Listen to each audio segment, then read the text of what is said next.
I think it will be pretty tough. I think I adjust pretty well. I think my game really translates to the NBA, so I think I'll be fine. I'll just listen to my coach and get ready to learn. You are Locked On Fantasy Basketball, your daily fantasy basketball podcast, part of the Locked On Podcast Network, your team every day.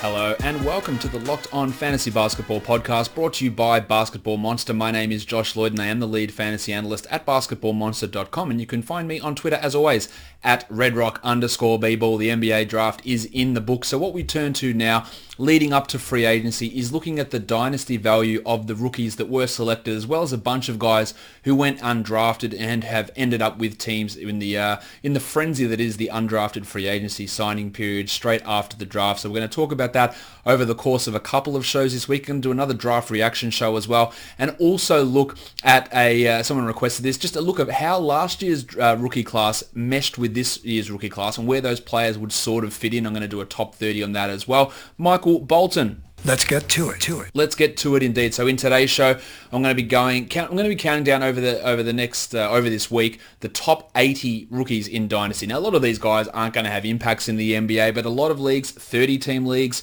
especially, you're drafting 60 rookies. So just giving you an idea, I've gone out to 80 here, all 60 picks in the NBA draft, plus 20 undrafted free agent guys who have been signed to two-way deals or summer league deals or Exhibit 10 deals or fully guaranteed deals in the case of a couple of players who signed after the draft. Today's show, we're going to be going from number 80 down to number 41. So the back end there, 40 players, only talking about a lot of these guys really briefly because they're not going to have too much of an impact, but just ranking these guys. If you've got, and there's plenty of guys who have signed undrafted free agent contracts that I'm not including in this list as well. Anyone that you think that I'm off on or you would have in a different area, hey, please feel free to tweet that at me or leave a comment in the video below. So let's get in and have a look at these guys from number 80 down to number 41.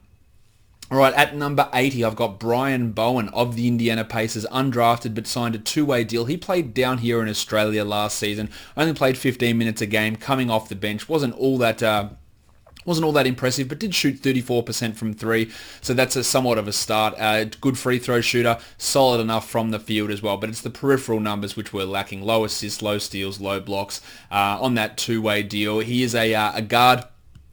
6'7", guard, small forward type of a body, shooting guard, small forward, 2-3 type of a body, 6'7", decently strong and rugged, but it's that shooting ability which is really going to be key as he translates across to the NBA. At 79, Josh Reeves, the Dallas Mavericks signed him to a two-way deal. He's from Penn State, 4-year player at Penn State. He's got some really interesting fantasy translation numbers, 6'5" guard, but it's mainly because of his steal numbers. For the last 3 seasons in college, he averaged over 2 steals per game, almost 3 assists per game in each of the last 2 seasons as well, and shot 36 and 38% in his final 2 seasons from 3 during his time in Penn State. A low usage guy, but that defensive ability, those defensive stats can always be something that we pay attention to, because that can get guys on the court, can get them minutes as a backup, a third string guard, and get them on there, a bit like Big Shaq Harrison.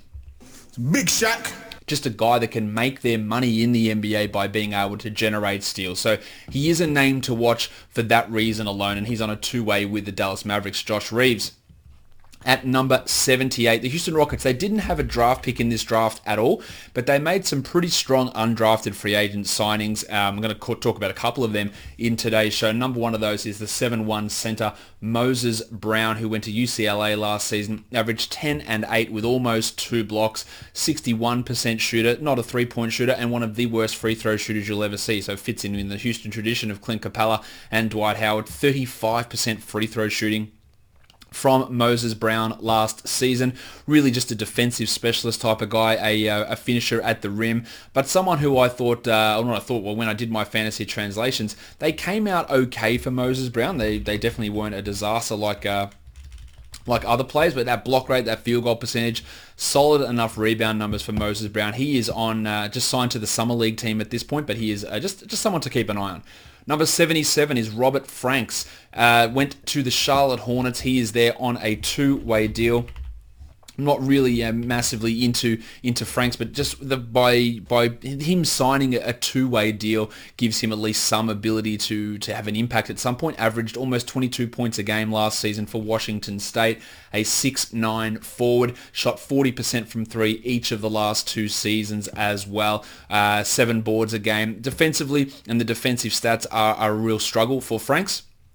But a guy that can play on the wing there, that can shoot the 3 ball, it could end up finding some sort of spot in that Charlotte team, which is always looking for players to help out. Another Rockets guy that went undrafted, number 76, Chris Clemens, one of the best scoring players in the history of college basketball. Another 4-year guy, as many of these undrafted players are. Played for Campbell.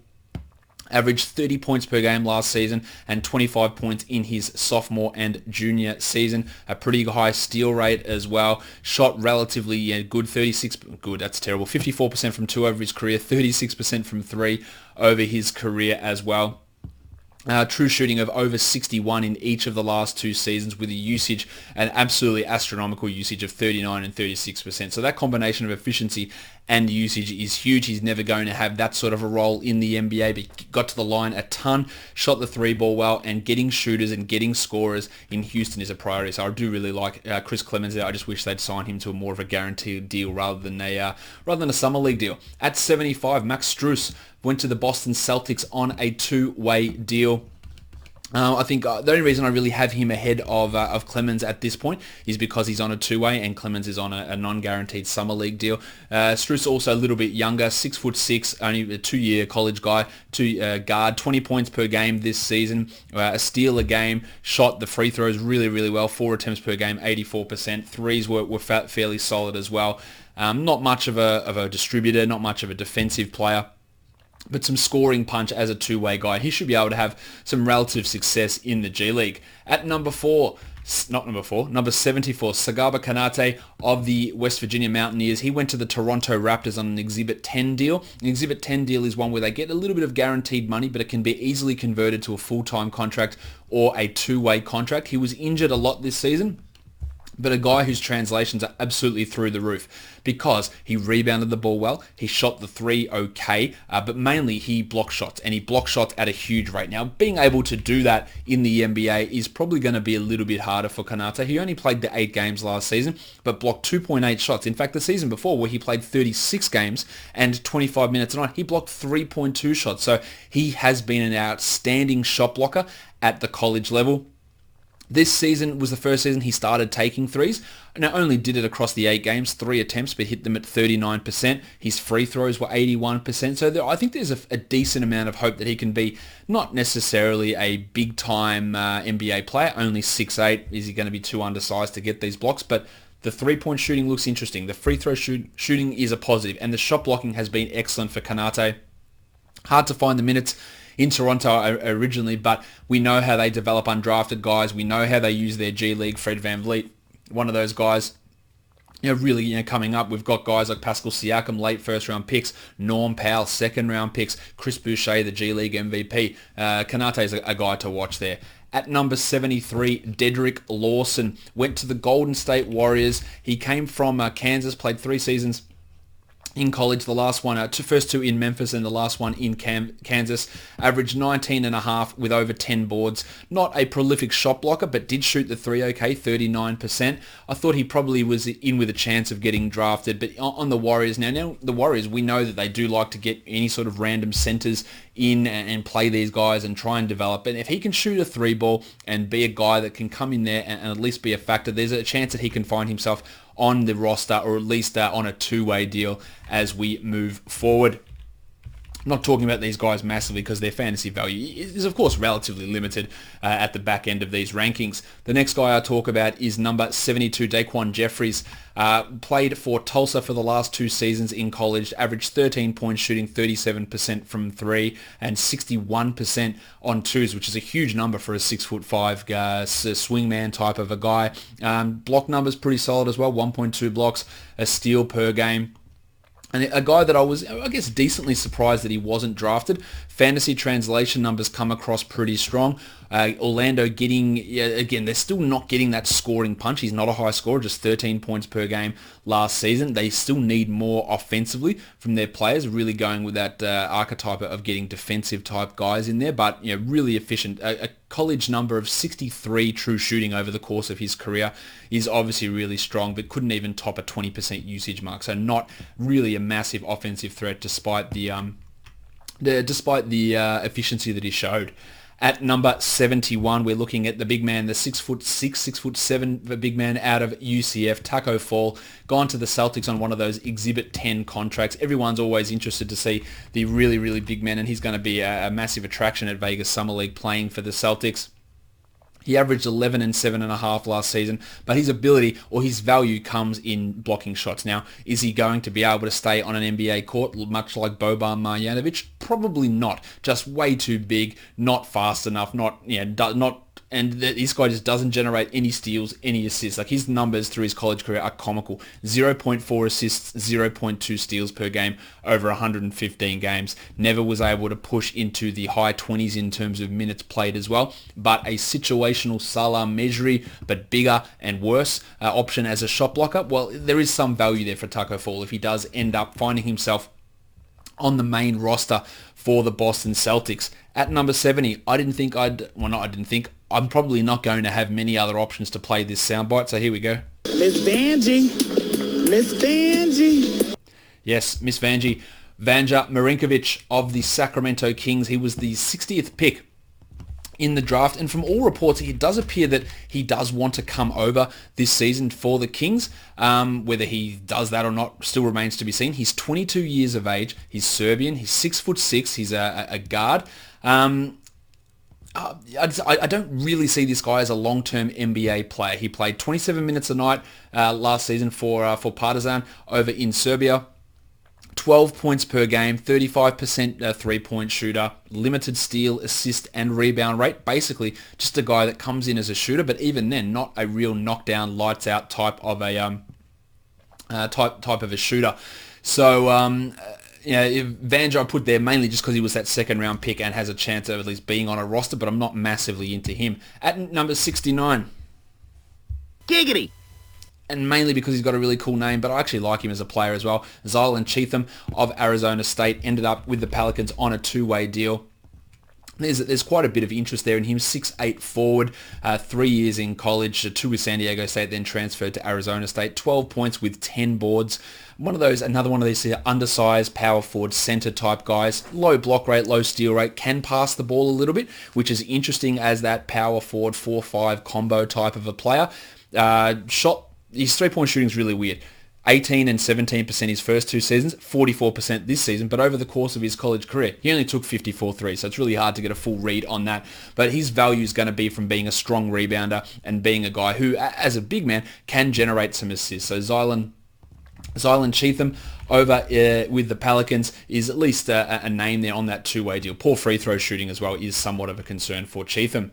At number 68, a guy that was drafted in the draft, and that's Jaylen Hands, who went to the Brooklyn Nets, a 2-year player in college, ends up with Brooklyn, played in UCLA, averaged 14 points with 6 assists this season. He's a 6'3" point guard, 1.3 steals, pretty solid numbers, shot 37% from 3 both of his seasons as well. Defensively, there are some issues with Hands.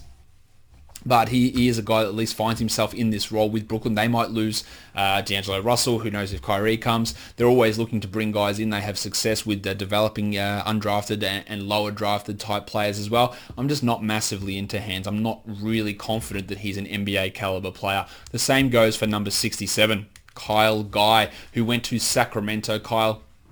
Not Kyle, let's just call him Guy. He played for Virginia last season. Again, I didn't have this guy drafted when I did my mock drafts. 3 years for Virginia, averaged 15 points with 2 assists per game. Shot 43% from 3. That's the strength. 43% over his career and in his junior season, 7.4 attempts per game from deep. So that's something that at least gives him a skerrick of value. I honestly don't see this guy as an NBA player long term, and I think maybe he gets 1 year maximum in the NBA. At number 66, Marial Shayok of the Philadelphia 76ers. not, again, so many of those late second round picks I just was not a fan of. 4-year college player, transferred to Iowa State last season and had his best season by far. 33 minutes, almost 19 points, 39% from 3, 5 boards, 2 assists. Free throws, really, really strong, 88% as well. Got to line at a decent amount, but not a guy that I anticipated getting drafted. But getting that sort of shooting for Philadelphia is interesting. But he's old. He's a 6'6" guard, so he's got some size. But again, a 4 or 5 year college player, or 5 year because there was the transfer sit-out year as well. His development's not something I'm all that interested in. Really, he's just going to be a scorer type of guy. And when you come in at this level of the NBA, if that's all you're offering, then your overall value does get pretty limited. At number 65, Dajuan Hernandez went to the Toronto Raptors. He came out of the Miami Hurricanes program. A center. I talked about the Raptors being able to develop these sort of centers. 6'11" is Hernandez. 2 years in Miami, averaged 11 and 7 this year with 1 block per game. He does very, very little to excite me as a player, and I don't think he's really an NBA caliber player. I would much rather see a guy like Kanate, who I mentioned earlier, get those opportunities, even though the size difference is pretty stark. At number 64, Jalen Noel, drafted by the Minnesota Timberwolves in that second round. Again, not a pick that I was massively keen on. A 2-year college player with Washington, averaged 16 points per game both seasons, 3 assists, 5 rebounds, shot the 3-ball well, 44% last season as well, a solid free throw shooter. They are all positive traits for players to be able to hit those numbers, be able to hit those shots at such strong numbers, and that's probably what got Noel drafted in the end. Defensively, he's okay without being a standout, but again, there are just so many players in this overall draft class that I just don't think they're going to be long-term NBA players, and that's going to be reflected when you go through and see. And some of my ranks in this, it's one of the most unsure drafts I've been about in terms of where guys sit, because I'm just so underwhelmed by so many players, especially some of those guys in the second round. And even in the first round, I like a lot of undrafted guys more than even some of the players that went in the first round, at the back end of the first round. And value to me is all over the place in this overall NBA draft. So dynasty rookie drafts are going to be pretty interesting. At number 63, the Spurs selected they didn't select him at 63. I've got him at 63 on my dynasty rookie ranks. Quinndary Weatherspoon went to the San Antonio Spurs. I wasn't a massive fan of the Spurs draft in general. Weatherspoon, a 4-year player in college. Not a guy that I sort of had him on the border of being drafted. A decent enough steal rate, really strong efficiency numbers from him as well through his career. But where's he going to fit in on this San Antonio Spurs team? Will he ever be able to be a starting caliber player? Probably not. Rotation guy, maybe. They do need wing type guys, and he can fit in that area. But again, he just doesn't do anything that really stands out as being special, does Quinndary Weatherspoon. So that's why I've got him sitting there, 6'4" guard, probably a little bit undersized as well to play up to the 3, which is really where the Spurs need guys. More of an offensive-only type of a player. True shooting of 62% this last season, which is okay, but definitely not anything that gets us massively interested. At number 62, we're looking at a two-way guy, and that is Dean Wade, who went to the Cleveland Cavaliers. So Wade went to the Cavs on a two-way deal. A 4-year player from Kansas State. Dean Wade averaged only 13 points per game in 30 minutes last season, but did shoot over 40% from 3 in each of his last 3 college seasons, and did that without being a very strong 3-point shooter. So that's interesting to see Wade be able to do that. I don't think he's really a massive option, long-term to ever become a starter or anything along those lines. More of a defensive type of a guy whose steal numbers aren't fantastic. He did have one really strong steal season in college. That was his junior season. But outside of that, not a guy that we look at as a huge, really big upside type of a player. At number 61, we're looking at Nazz Reid from LSU. He ended up in Minnesota on the Timberwolves on a 2-way deal. A little bit surprised that Reid didn't get picked at the end of the second round. But again, when we're looking from like 36, 37, maybe even 40 onwards in the second round, you can count these undrafted guys very, very similarly to those second round guys, because a lot of times players who have the talent to be selected in that second round, they'll make it known through their agents, like, don't pick us. We want to choose our own situation. We want to be able to come as, undrafted guys or however they want to do it, rather than get picked by a team. And a lot of teams will acquiesce to that request from agents. So Reid is a 6'10 big man. From LSU, was a freshman, so pretty young. 14 and 7 he averaged. Defensive numbers are pretty lacking. Shot the three okay. Assist and steal numbers pretty low for Reid. Again, I was pretty surprised that he didn't get drafted, but the fantasy translations from Nazz Reid aren't that good. But I do think that he can be at least get himself onto a 15-man roster, and we'll see how that goes for him. And the Timberwolves at least look a little bit more committed to using their two-way spots this season, when that really hasn't been the case for them at all over the Tom Thibodeau era, before we got to this new Ryan Saunders and Gerson Rosas situation. The next bunch of guys at number 60, Cody Martin, who was picked, I thought, way too early by the Charlotte Hornets out of Nevada. Cody went to the Hornets in the 30s in this draft. A 4-year player, averaged 12 points last season. Now, the 5 assists and 1.4 steals are fairly interesting, and shot 36% from 3. But over the course of his college career, the three-point shooting's been all over the place. But one steady thing was the assist numbers in his 2 seasons at Nevada. He was able to put up decent enough assist numbers there, but outside of that, he's not doing huge amounts. Really low volume, low usage guy. But they run situations where guys like Nick Batum on the wing have been able to fill that role. He's not saying he's Nick Batum, and maybe when I look at it, number 60 is a little bit low for Cody Martin, just because those assist numbers, if anything develops where he finds a rotation role, assists can always be really useful in fantasy. But I don't really believe in him as a long-term NBA player. Next, we're looking at another Hornets guy who was drafted in that second round, and that's Jalen McDaniels. Went to the Charlotte Hornets there. He was a 2-year player from San Diego State, averaged 16 points with 8 boards and a steal last season. The three-point shooting improved into his second season, but not enough to really get you too excited. But one of the main reasons I'm down on McDaniels is some of the off-court stuff, some disturbing sexual type charges against him. I don't know there was any sexual assault stuff, but it was like filming people without their consent and distributing that, which is not a great thing to be doing. Of course, that can just be something that hopefully people can mature from and understand how wrong it is and be better people. But he has some off-court issues, McDaniels. Again, I just don't have much faith in his development, but not a complete write-off, of course. Justin James, a guy that I just did not expect to be drafted by this, didn't expect him to be drafted by the Sacramento Kings. Didn't expect him to be drafted at all. But here we are. He was drafted. A pretty good scorer. He played 4 years at Wyoming. 22 points per game with 9 boards and 4.5 assists with 1.5 steals. That's really strong numbers. There's a 6'7", 2-3 wing type of a player. But of course, he's an older player. He's 4 years in college. That scoring really boosted up in his senior season. He was 19 as a junior, 16 as a sophomore as well, but only started his last 2 seasons in college. Not that high pedigree guy. The advanced stuff doesn't really love him. True shooting of only 51% is troublesome. The usage is really high. I just don't see it for Justin James being an NBA caliber player. And I'm going to say that for so many different guys throughout this process, because there's just so many guys that I'm not a massive fan of. Let's talk about another guy who's a two-way player. Charlie Brown went to the Atlanta Hawks on a two-way. He played 2 years for St. Joe's. Did have missed the entirety of the 17-18 season, averaged 19 points last season with 6 boards, shot 36% from 3, and that was 38% in his freshman season as well.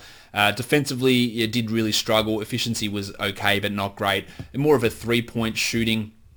A 6'7" wing who has some defensive issues. Got to fit in behind Cam Reddish, behind the other guy, Deandre Hunter. Couldn't remember his name there for a bit, but defensively really struggles, and I'm not sure he's a good enough offensive player for that to be offset. At number 56, we're looking at the guard from Tennessee, Jordan Bowen, the Boner. He ended up with Detroit 3 years for Tennessee, 13.5 points with 6 assists. That 6 assists immediately should get your attention, and an absolutely fantastic athlete. Now, whether he can actually be an NBA player at this point in Detroit remains to be seen. Defensively, he is a real struggle to be a solid enough defensive player. The shooting efficiency, 56 true shooting last season, was pretty strong, but it's all about that assist percentage for Bowen and whether that can come across. We know that Reggie Jackson and Ish Smith, they're not going to necessarily be around with the Pistons long term. So there is a potential opportunity for a guard like Bowen to find himself at least in that third string point guard role as early as this season. And there is a little bit of upside there with him with those with that athleticism and those assist numbers. Someone to at least pay a level of attention to as we move forward. The next guy I want to talk about is the Clippers, and that was their selection of Terrence Mann. He is my 55th ranked player in my Dynasty rookie ranks. Mann, a guard who I guess I was a little bit surprised to see him go at that point in the draft coming out of college. Played 4 years for Florida State, 11 points per game last season, 6'7" guard. Didn't shoot the three ball all that well until his senior season, which is a little bit of a red flag, and wasn't a good free throw shooter then as well. But that improvement, say his junior season, 25% from three and 66% from the line. Senior season, 39 from three, 79 from the line. So that's not just him becoming better because he's older. It's obviously a real area that he's worked on. He took his game a little bit more out to the perimeter as well, took more three-point shots. Defensively, there is some struggles in terms of defensive numbers and being able to generate those. But he's far from a complete write-off on that end, and just another option that they're going to have there to be able to put up, I guess, decent enough type numbers is Terrence Mann for the Clippers, but not someone who I expect to really have massive long-term value. The next guy is a two-way player, but someone who I think could fit really well with the Los Angeles Lakers, and that's at number 54, Zack Norville. He's on that two-way deal. We know the Lakers, they haven't filled out their roster at all at this point. That's all to come. A guy that was a good free throw shooter in college, a good three-point volume guy for Gonzaga, also averaged 15 points per game, 7 threes a game he attempted, hit 37% of them, so that's 2.6 makes, 3 assists. There are a few things there to get interested about for Norville. 6'5" wing player, not going to be confused for some great passer. Defensively, he's okay without being great, but I think he can find himself not really in a Josh Hart type of role, but at least a guy who could, and I do see him working his way into playing time this season. Whether that's 20 games or 30 games, I don't know. But a guy that I can see sticking around in the league for a couple more seasons, and that's why I got him higher than some of those other guys that were drafted, say, ahead of him. So that's not the direction that it's not just all about draft order is what I'm trying to say. The next guy we take a look at here is number 53 on my list. That's, I don't even know how to say this one correctly, Miya One of the Utah Jazz, a 6'6" guard out of Yale, averaged 17 points last season with 6 boards and 3.5 assists, blocked 1.3 shots, shot 37% from three, and he's a really strong free throw shooter as well. Some solid enough numbers for One coming out of Yale. Some of the advanced stuff like the PIPME is not fantastic for him, but as we detailed with the Utah Jazz a while ago, is that their roster there's some room in the back end there. A guy that translated fairly well fantasy-wise, assists, rebounds, blocks, good free throw percentage, decent scoring, decent three-point volume. There's an opportunity there with Kyle Korver going out in Utah. Of course, there's Donovan Mitchell, there's Mike Conley, there's Royce O'Neal, who are taking a lot of those minutes there in the backcourt. Grayson Allen's gone as well. So One is a guy that can come in and at least work his way, whether it's into a two-way deal, but someone with a decent amount of fantasy upside at least. At number 52, another opportunity to play this soundbite. Bort? Oh, come on, Bort? Mommy, buy me a license plate! No, come along, Bort. Are you talking to me? No, my son is also named Bort. Yes, Luguentz Dort from Arizona State. He signed a two-way with the Thunder, averaged 16 points per game last season. It's the three-point shooting that's a real concern for Dort. I know many people, like Sam Vecini, had him at like number 30, I believe, on his board. Other people were just way off Dort and didn't think he was draftable. In the end, he wasn't draftable because he didn't get drafted, but signed immediately to a two-way deal with the Oklahoma City Thunder, but just finding himself as another guy with this Thunder team that can't shoot. He's from Canada. Not that means much for his overall value. A guy that can generate steals, which is interesting in that respect. But outside of that, fantasy game, not particularly good. But I could see him at least carving out some sort of a role, like Deontay Burton was able to do last season at points for the Thunder. At number 51, we're going back to the Utah Jazz, who picked a couple of interesting guys in this middle to back end of the first round. Justin Wright-Foreman, a 6'2 guard from Hofstra, averaged 27 points per game as a senior, 24 as a junior, shot the ball really well, 43% from three, elite free throw shooter as well, generated some assist numbers, so not a complete black hole on that end, but someone who was able to be a really strong scorer. Now, defensively, his numbers look atrocious on the defensive end. Your PIPM, defensive box score plus minus, just massive, massive negatives, numbers which you don't really see. But offensively, the usage combined with true shooting is impressive, and hitting into a Jazz system where at least there's guys there that can help make up the difference or the issues that you have defensively. Wright-Foreman's a guy that can come in and at least provide some sort of scoring punch, but he does need to get significantly better in terms of his defense, and I'm not really confident that he's going to be able to get to that level. A player that I was a little bit confused as to them not getting drafted, that's Shamorie Ponds. A lot of that could be due to those factors of agents discouraging teams from picking him. The Rockets swooped on him immediately. Now, he's not signed to a two-way. He's not signed to a guaranteed deal. He's on a summer league contract at this point. But Shamorie Ponds, coming out of St. John's, played 3 years for St. John's, averaged 20 points per game each of the last 2 seasons, 5 assists, and really big steal numbers, over 2 steals per game in all 3 of his college seasons, which makes him a guy with tremendous fantasy upside. Assists and steals with high free throw percentage, decent three-point volume, okay as a scorer. There's a bit to like there. Now, of course, with the Rockets, we know that there's James Harden and Chris Paul running the show. But after that, Eric Gordon, how long's he going to be around? Same with Chris Paul. It's going to be hard to trade, but who knows? And what other young guard prospects do they have coming through? The answer there is nobody. So Ponds has an opportunity to stick on this team, to find himself on a guaranteed contract or a non-guarantee, a 2-year deal, whatever it is, at the back end of this roster and be a guy that they look to develop. So I'm pretty interested in him. And again, as I said, an undrafted guy who I've got significantly higher than many of the guys who were picked in the second round of this draft. A player who was picked in the second round of this draft by the Washington Wizards after the Sixers sold this pick to them is Admiral Schofield from Tennessee. I think this is the 3rd Tennessee guy I've spoken about already. Schofield, a guy that obviously loved as a teammate, 4-year college player, averaged 16.5 with 6 rebounds this season, and shot 40% from 3, or basically 40% from 3 each of his last 3 seasons in college. So that gives you some level of hope.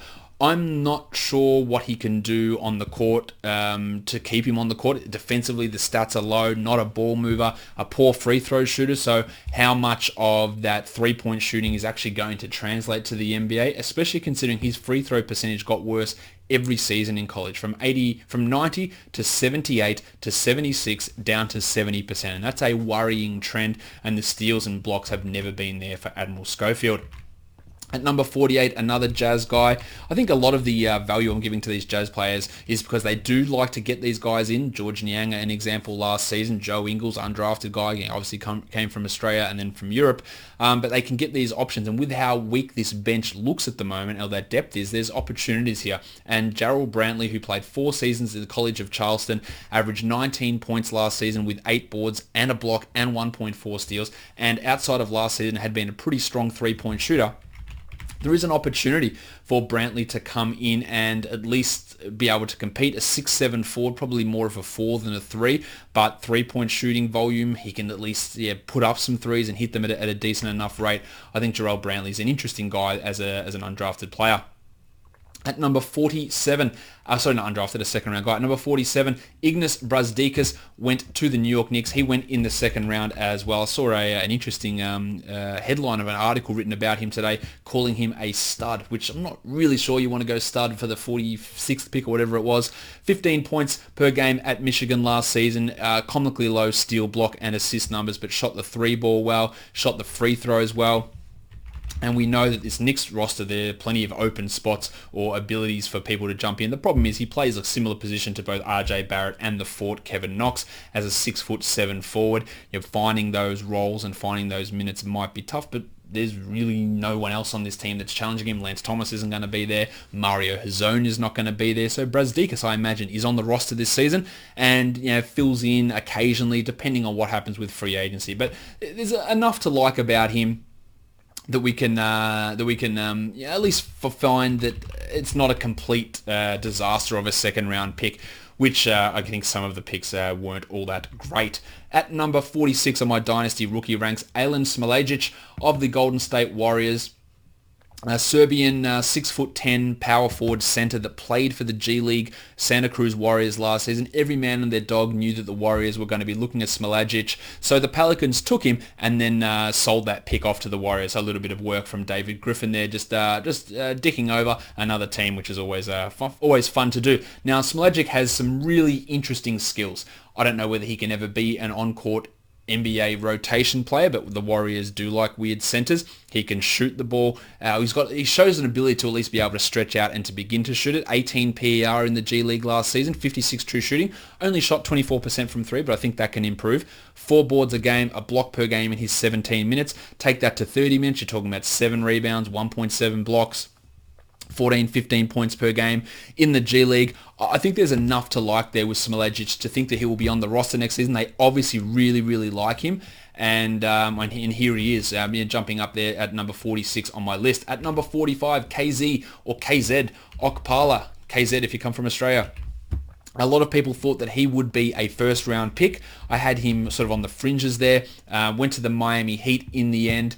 In the second round, Okpala, 2 years at Stanford, averaged 17 points last season, 37% shooting from three, a big step up from his freshman year as well. Low steal and block numbers, as again, so many guys in this class, that's the real problem that holds their fantasy value back.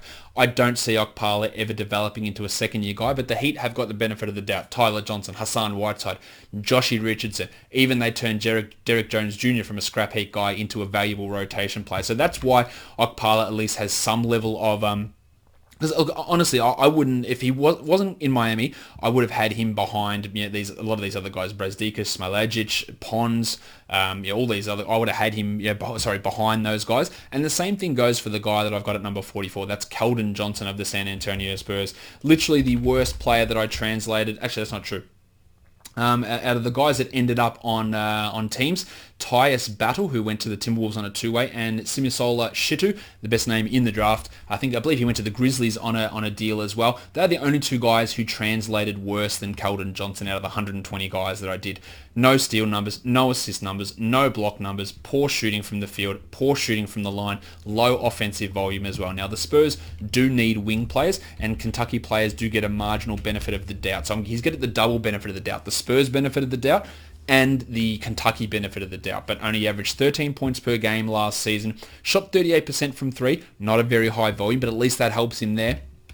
6'6" wing. They need wing players. They don't need guards. Finding there if Rudy Gay goes, can DeMar DeRozan hold up? But a guy touted as a 3-and-D wing who provides absolutely no defense is always a problem. And the shooting was not all that high volume. So again, this is a little bit of a benefit of the doubt spot for me.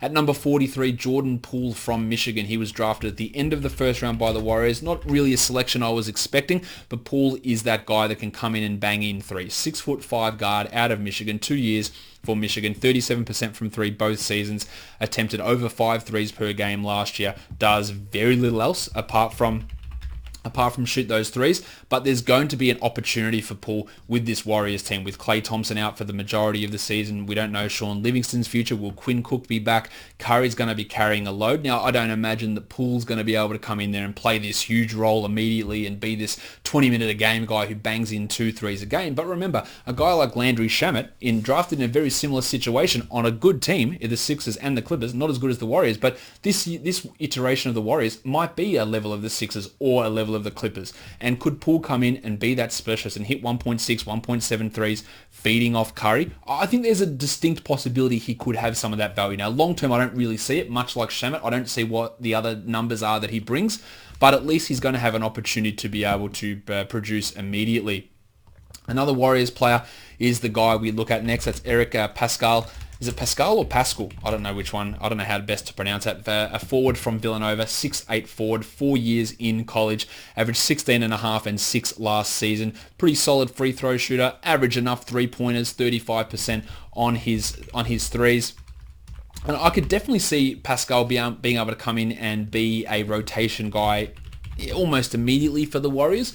Not someone they're going to be falling all over themselves to get into that rotation. But fantasy-wise, the translation's not there. The defensive numbers are poor. He's not a passer. He's not a high-volume scorer. He's a low-usage player with poor efficiency. That is obviously a troubling combination. But I think that just because I think he can be a rotation guy and someone who can come in and play almost immediately, there is some value in a guy like Eric Pascal. The last guy I'm going to talk about today is the 41st ranked player on my Dynasty list, and that's Isiah Roby, who went to the Dallas Mavericks, a big man from Nebraska, really all about the defense with Roby. 3 seasons in Nebraska, 12-7 with 1.9 blocks and 1.3 steals. Interestingly, his 2-point percentage has been all over in the course of his career. 45% as a freshman, 62 as a sophomore, and then down to 49.6 as a junior. So hard to get a full grasp on that. Not a high volume 3-point shooter, but has shown over the last 2 seasons that he can knock it down. What did he go trying to work this? 45 of 126 over the last 2 seasons from 3, which is a decent enough number for a 6'8" forward who's probably more of an undersized center, like against so many players in this draft. But it's the defensive numbers that Roby was able to put up which give him a level of fantasy intrigue. We know, again, the Dallas Mavericks are a great team at developing guys. Maxi Kleber, Dwight Powell, these undrafted or later round type players. And the steal, block, rebound with a bit of 3-point volume thrown in for Isiah Roby gives us an element of upside there that we should be getting marginally interested in. That'll do it for the guys ranked 80 to 41 on my Dynasty rookie ranks. Tomorrow I'll be back looking at 40 through to 21, and then we'll go from 20 through to 1 after that, as we look at these players. Going to have another draft review show coming as well during the week. Make sure you're following me on Twitter at redrock_bbot, and follow the network at LockedOnNBANet on both Twitter and on Instagram. Leave a review, 5 stars, Apple Podcasts, Google Podcasts, Spotify, and on YouTube. Give me a thumbs up, leave a comment, hit the bell for notifications, tell your friends, share it, all that stuff. Good luck if you are having a Dynasty draft already. It can be pretty tough before Summer League, but good luck for that. And after Summer League, I will go and redo some of these things as well, as we see how some of these players fit. But guys, we are done here. Thank you so much for listening, everyone. See ya.